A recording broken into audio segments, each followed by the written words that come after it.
No niin. Mulla on se mun personal trainer Kemissä. Ja se opetti niinku sillain niinku Pekko pitää olla sillain kunnossa, että tehdään tällaisia liikkeitä alas tälle. Ja sitten Pekko pitää olla niinku ylikama, niin ei saa päästä merikuomaa. Ei. On tälleen. Oi, koira.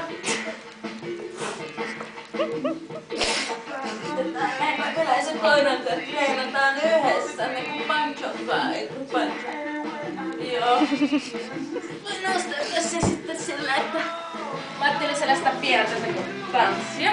Sallistako?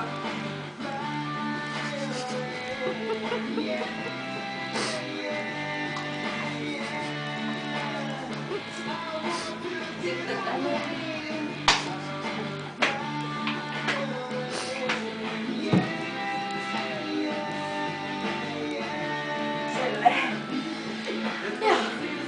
No niin, katso.